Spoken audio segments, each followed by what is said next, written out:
लगता है मन ये सोचने जीवन के हर एक मोड़ पे आधी आधी मिली सारी खुशी मुस्कुराए ही थे चुप हो गए। जिस घर में आंगन में रहूं उसकी भी होकर मैं ना हूं। कैसे कहूँ किससे कहूँ कि मैं इस घर की छोटी बहू। अरे पति को प्यार कर, सबका काम कर, तेरा जो दिल करे कर। आखिर शादी भी तो तेरी हुई है ना उससे। विशाखा!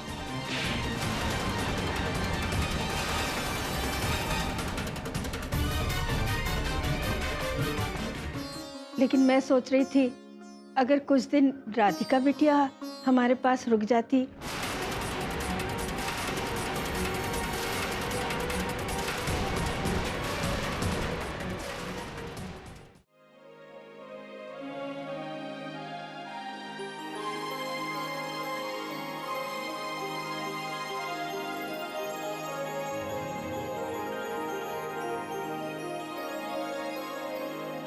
देव,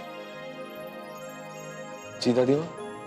मुझे खुशी है कि राज पुरोहित बनके तूने सारा काम बहुत अच्छी तरह संभाल लिया। लेकिन बेटा सब कुछ एक ही दिन में कर डालेगा क्या? दादी माँ, आज का काम कल पर नहीं टालते। ठाकुर जी सहाय, राज पुरोहित बनके तू बिल्कुल अपने पिता की बोली बोलने। इसी तरह लगन से काम करना और अपने पिता का नाम रोशन करना। अच्छा दादी माँ, आपको पता है बाबूजी फाइल्स कहाँ रखते थे? क्योंकि ऑफिस में तो सिर्फ 2 सालों की ही पड़ी है, बाकी पता नहीं कहाँ है। ऊपर स्टोर रूम है ना, वहाँ पर 2 अलमारियाँ हैं। एक पर लिखा हुआ है रसीद और दूसरे पर लिखा हुआ है डिजाइन। सारी पुरानी फाइल्स उसी में है। ठीक है दादी माँ। अरे पर तुझे कौन सी फाइल चाहिए बता दे, फिर जो ले आएगा। नहीं दादी, अपना काम खुद करो। बाबूजी से ही तो सीखा है।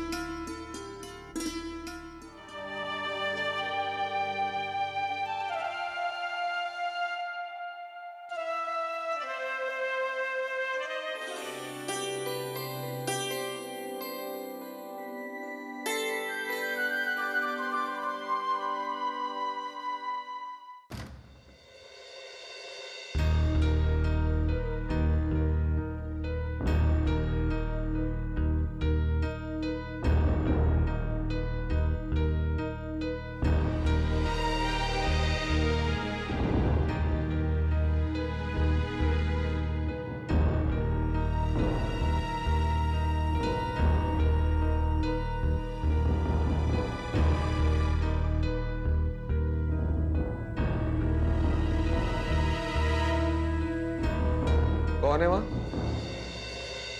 जी, मैं राधिका। आप यहाँ क्या कर रही हैं? आपके सब घर वाले तो चले गए, आप नहीं गई? जी नहीं, मैं कुछ दिनों के लिए इस घर में ही हूँ।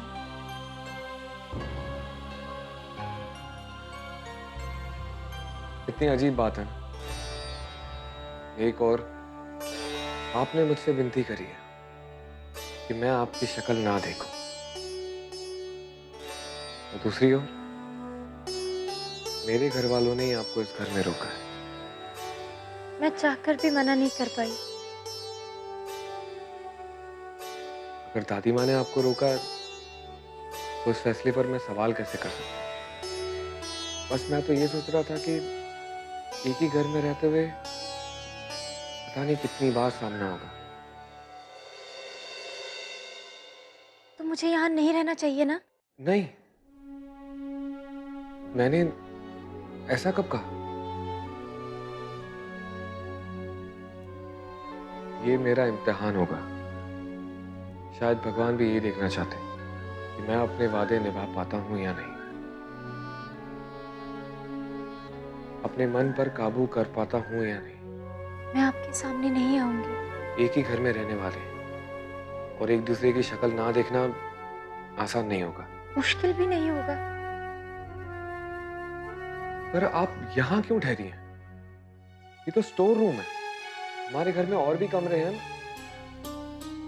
मैंने अपनी मर्जी से ये कमरा चुना है। मुझे एक साधारण सा कमरा चाहिए था क्योंकि मुझे अच्छा लगता है। कुछ फाइल्स चेक करनी थी, अलमारी में है। शायद आगे भी आना होगा। कोई बात नहीं।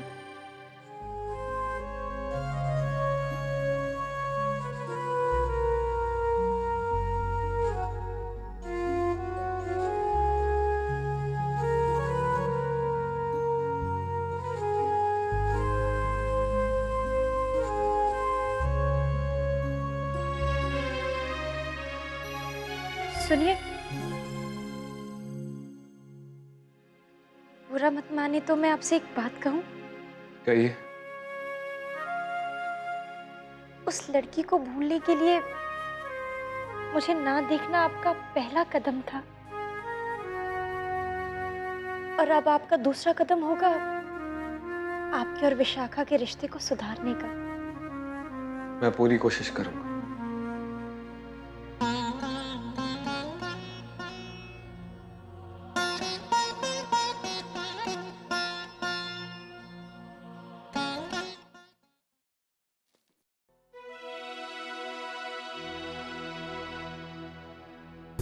अगर वो गधा पूरब मेरा साथ दे देता तो आज नहीं तो कल मैगजीन्स में मेरी फोटो भी छप सकती थी। फिर इन फिल्मी ड्रेसेस, इन फिल्मी पार्टीज में मैं भी हो सकती थी, पर नहीं, मेरी किस्मत में तो एक पुरानी हवेली लिखी हुई है। छे।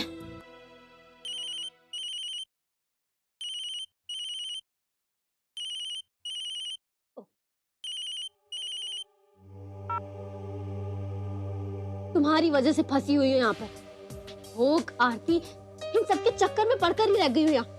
कहाँ तो मैं फिल्म स्टार बनने निकली थी, पर कहाँ कुछ भगवान का भोग, दीपक, भंडारे की बावर्ची बना के रख दिया है मुझे।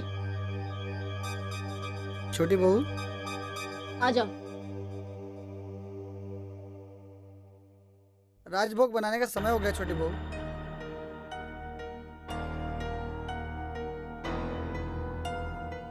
नहीं बनाऊंगी, ना तो भगवान का भोग बनाऊंगी और ना ही दीपक जलाऊंगी। सारी शाम बस इसी कमरे में यूं ही पड़ी रहूंगी। मेहमानों के जाने से घर बिल्कुल सूना सूना हो गया। हाँ। देख रही हो बहू, तुलसी क्यारे में दिए भी जल गए। और ये देखो,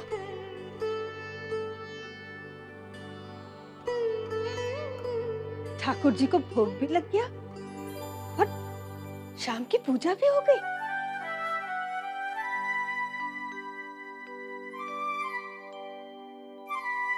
मैंने कहा था ना, हमारी छोटी बहू सब कुछ संभाल लेगी।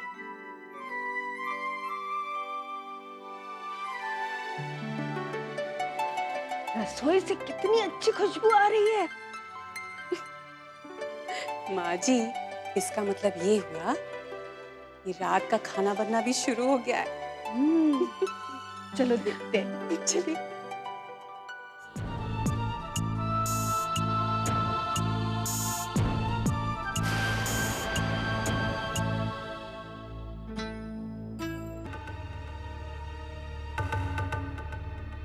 राधिका बेटे, छोटी बहू कहाँ है? इसका मतलब ये सब कुछ और ये सब छोटी बहू ने नहीं किया। माँ जी, छोटी बहू को बुला कर लाती हूँ। इसका मतलब ये सब कुछ और ये सब छोटी बहू ने नहीं किया। माँ जी, छोटी बहू को बुला कर लाती हूँ।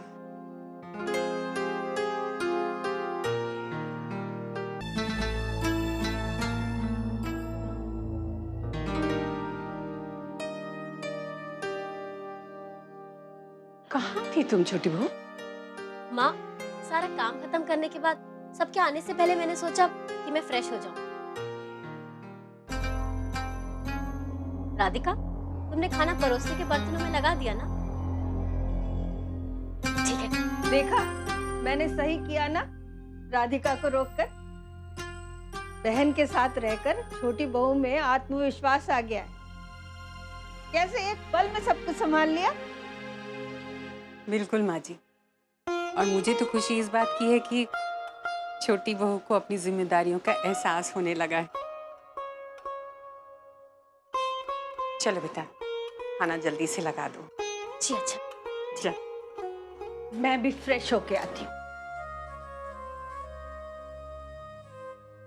थैंक गॉड, नीचे उतरते समय मैंने इन लोगों के सवाल सुन लिए थे और किचन तक आते आते मैंने जवाब भी तैयार कर लिया, वरना आज तो मैं फंसी जाती।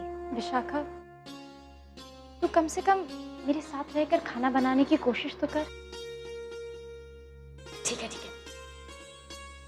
सुनो, खाना अच्छा बनाया है ना? वैसे तुमने बनाया तो अच्छा ही होगा। तुम जल्दी से टेबल सजा दो, मैं भी आती हूँ। जल्दी करना।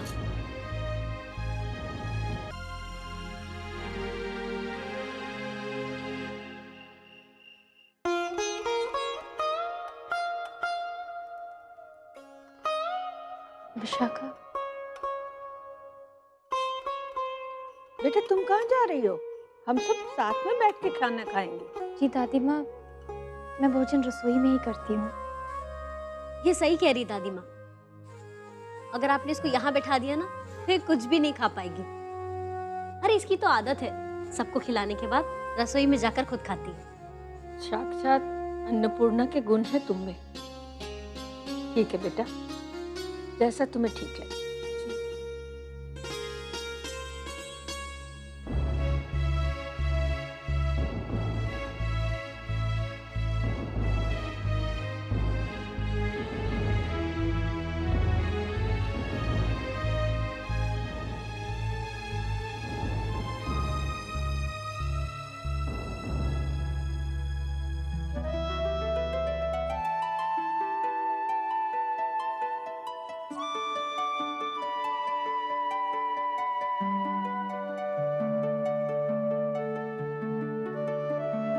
हाँ,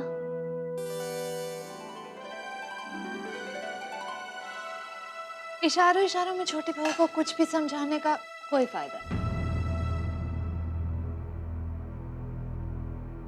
तुम एक काम क्यों नहीं करती? खुद देव को सर्व कर दो। आफ्टर ऑल साली हो उसकी, इतना हक तो तुम्हारा भी बनता ही।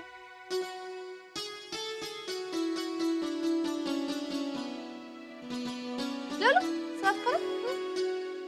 लगता है मन ये सोचने, जीवन के हर एक मोड़ पे आधे आधे मिले आधे खो गए, हम जागे तो सपने सो गए, आधी आधी मिली सारी खुशी, मुस्कुराए ही थे चुप हो गए, जिस घर में आंगन में रहूं उसकी भी होकर मैं ना हूँ, कैसे कहूँ किससे कहूँ कि मैं इस घर की छोटी बहू। वाह भाई, बहुत ही मजेदार खाना बना है। सचमुच एक बात कहूँ, छोटी बहू के असली गुण तो राधिका के आने के बाद ही पता चल रहे हैं।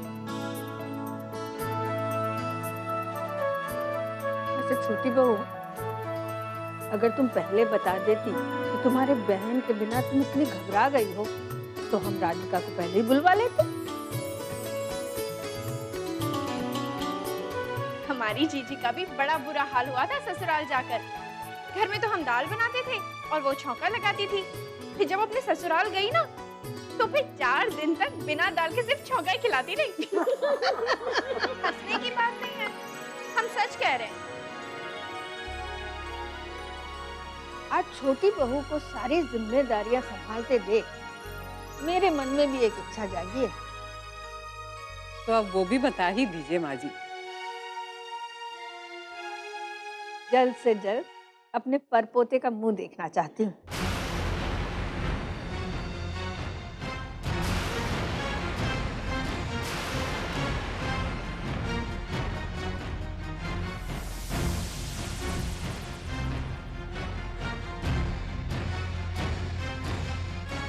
माँ जी, आपने तो मेरे मुंह की बात छीन ली। अगर इस घर में बच्चे की किलकारी गूंजेगी तो ये घर तो फिर से जी उठेगा। सूर्यदेव मेरी ये इच्छा पूरी करेगा ना? देख भाई, उम्र हो चली है, पता नहीं कब बुलावा आ जाए ठाकुर जी के यहाँ से। आप ऐसा क्यों कह रही हैं दादी माँ? अभी तो आपको बहुत जीना है। आपको अपने पोते की शक्ल ही नहीं बल्कि उसकी शादी भी देखनी है।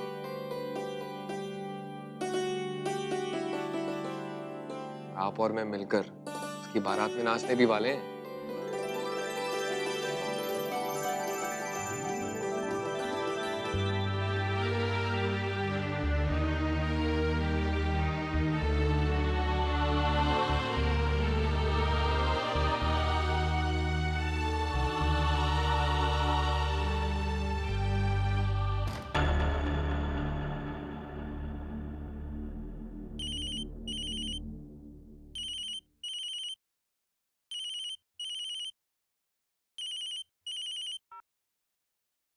हेलो।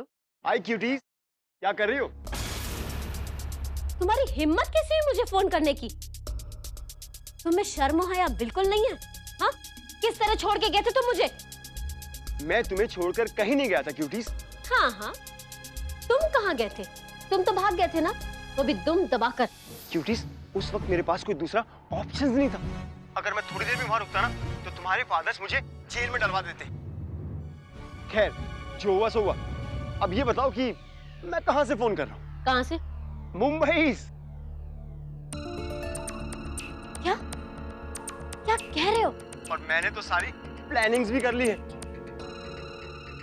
बस क्यूटीज, एक प्रॉब्लम है, मनीज। तुम तो जानती हो बॉम्बे में कोई बिना पैसों के ग्रास नहीं डालता। हाँ जानती हूँ, पर आगे क्या करना है? जितना हो सके उतना मनीज इकट्ठा करो और सीधी मुंबई आ जाओ। देखना, पूरा बजाएगा तुम्हारे नाम का ऐसा डंका, देखती रह जाएगी कटरीना, प्रियंका। बस अगर तुम थोड़ा पैसों का इंतजाम कर लो तो। पूरा पैसा निकालना कोई बड़ी मुसीबत नहीं है। तुम जानते हो, इस घर के लोग मुझ पर बहुत यकीन करने लगे हैं। इन सबको लगता है कि इस घर का सारा काम मैं करती हूँ, जबकि असली बात तो ये है कि इस घर का सारा काम राधिका करती है। Very good. जैसे पहले वृंदावन में होता था, वो अब यहाँ पे भी हो।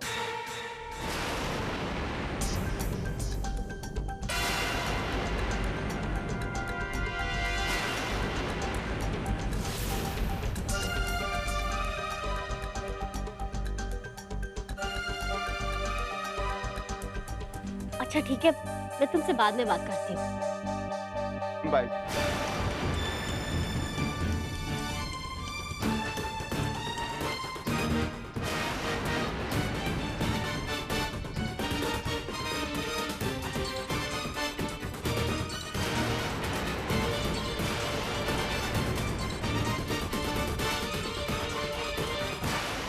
वृंदावन की याद आ रही है?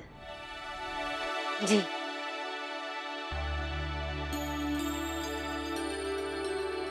मैं तुम्हारे लिए एक चीज लाई। ये रहा तुम्हारा इनाम, इतना अच्छा खाना बनाने के लिए। अच्छा,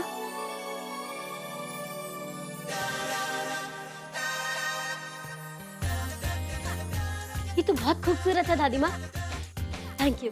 बेटा, मैं जानती हूँ कि नई नई शादी में कई उलझनें होती हैं, जो पति पत्नी बैठकर उसे सुलझाते हैं और इससे दोनों के बीच का प्यार भी बढ़ता है। मैं ठीक कह रही हूँ ना? हाँ। और ऐसे में लगता है कि बस कुछ दिन तक हम दो ही हों, तीसरा कोई बीच में ना आए। तुम दोनों की जिंदगी की शुरुआत है, लेकिन मेरी आधी उम्र तो बस इस इंतजार में ही गुजर गई कि कब मैं अपने परपोते को अपने गोद में खिलाऊं। मेरी ये आखिरी इच्छा पूरी कर दो। इस घर को एक वारिस दे दो। होगी ना?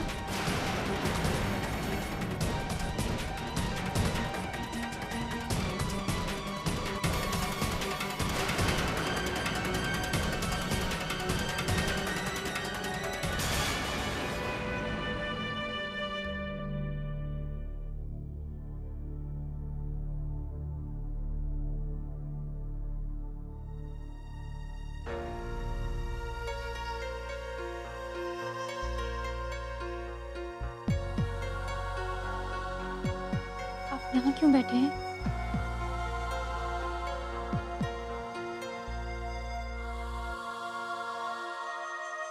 परेशान लग रहे हैं।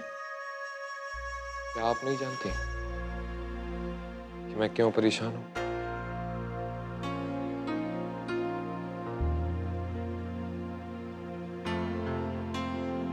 हाँ, मैं जानती हूँ, लेकिन इसमें इतना परेशान होने वाली क्या बात है? आखिर एक शादीशुदा जीवन में यही तो अगला पड़ाव होता है। जब मैं अपना शादीशुदा जीवन शुरू ही नहीं कर पा रहा तो उसे अगले पड़ाव पर कैसे ले जाऊं?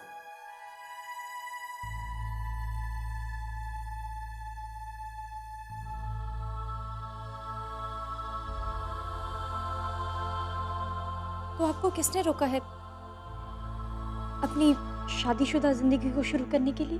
आप जानती हैं कि मैं किसी और से प्यार करता हूं।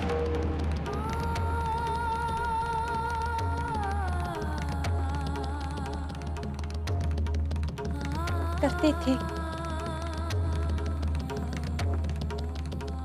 शब्द बदलने से सच्चाई नहीं बदलती।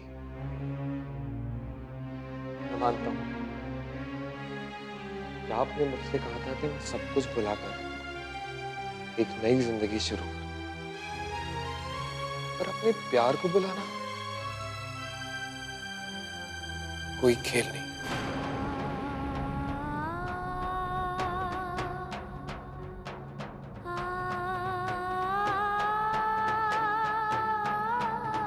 कोशिश तो करके देखिए। कोशिश? और कितनी कोशिश करूं?